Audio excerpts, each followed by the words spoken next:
Okay, hi guys. This is a video on how. Okay, guys, this is a video on how high-level entrepreneurs operate above their thoughts, and it allows them to make super good decisions. And I personally saw this from an entrepreneur making over 100k a month. So the conversation I had with this entrepreneur, the thing I noticed was that when I said something, he had a 3-second delay, no emotion, and then after that the response came and the facial expression. And this got me thinking of why they do it, and this is very common, I've seen in lots of entrepreneurs. So a quick visualization that I've come up with that I think can explain why they act like this is you can see it as 3 levels. Number 1 is the face, your facial expression and the words, how you act in the world, I guess. And then the second is the analytical brain. This is your frameworks, the things you know, and also your goals. And the last level is thoughts and emotions. So this is your brain chemistry and your instinct and habits. This can usually not be trusted, and this is very good to listen to. So I thought it would be good if I could show you a comparison between how I've seen high-level operators and normal people operate.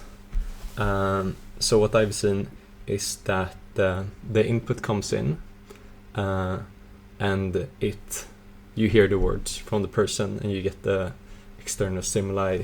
You see what they say, how they say it, and this goes in directly into the emotional part, just your instinctive response. But then the interesting difference here is that with the high-level operators, they have a middleman in between the emotional level and what shows. This means that they have the observer. So when they get the emotional output, they don't show it directly, but instead they run it through this owl, the observer. So here we say observer active. So when they get, for example, they might be in a deal and somebody says something, they might be trying to take their frame. They analyze it, they look at the situation, and they run it through the data and the frameworks and the context that they have. And after that, they decide how to respond appropriately for the maximum leverage. And then they send this response, and that's what you see. As compared to a normal person, they get the input and the facial expression, and then it goes to the emotional, but they do not have the middleman. And this causes a bunch of consequences that I will show. So here you can see it.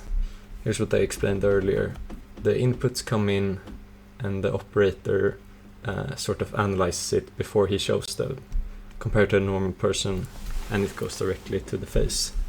So here are some consequences like that arise from acting emotional versus being composed.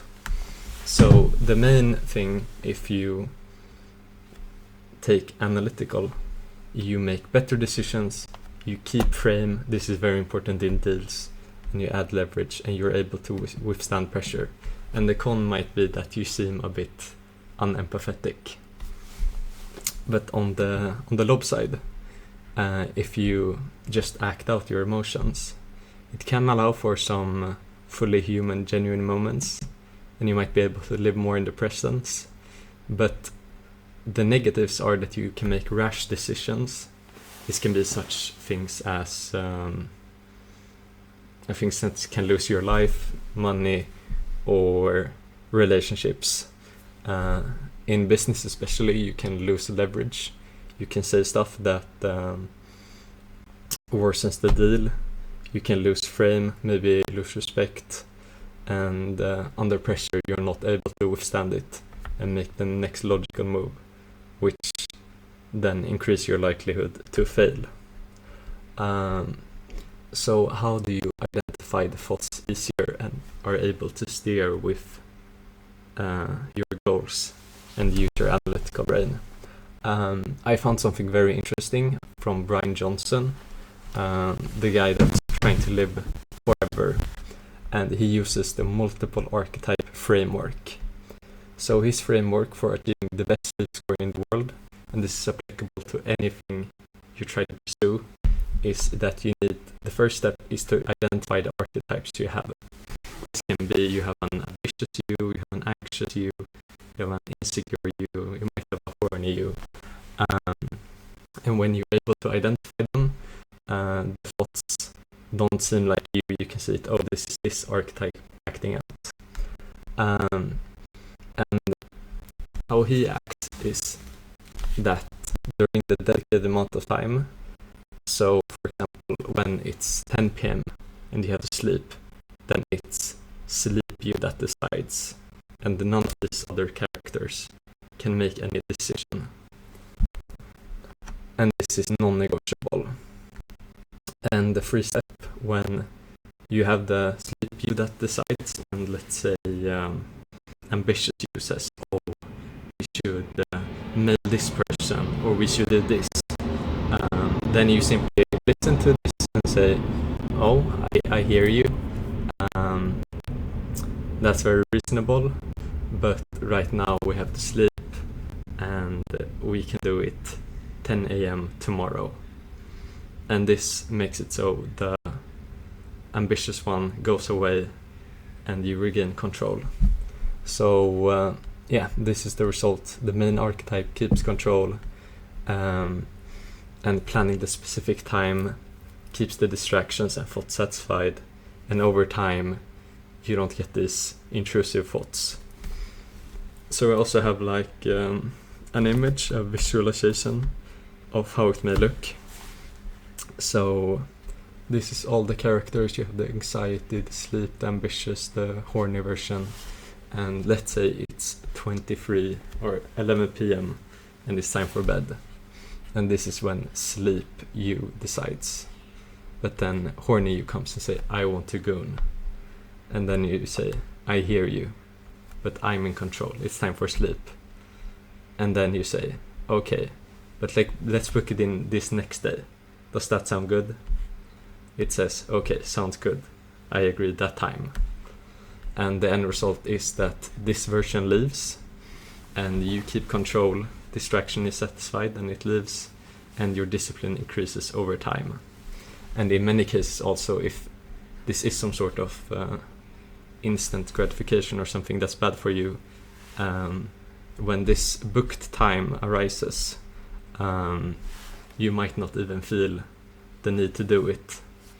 So just go over what I noticed is that high-level entrepreneurs, they do not act emotional. And I saw this in a conversation where a guy delayed his emotional response, and I think this is a very good way to visualize it with the 3 levels of how you look to other people and what responses and facial expressions you give away, the analytical brain that's aligned with your goals and know stuff, and then the emotional one that you can't really trust. So if you want to make better decisions from the ones I've studied,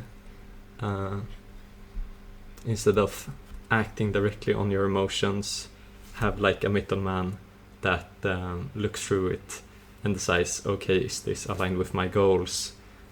Is this logical? And what's the best move and response I can give in this situation? And then you do that.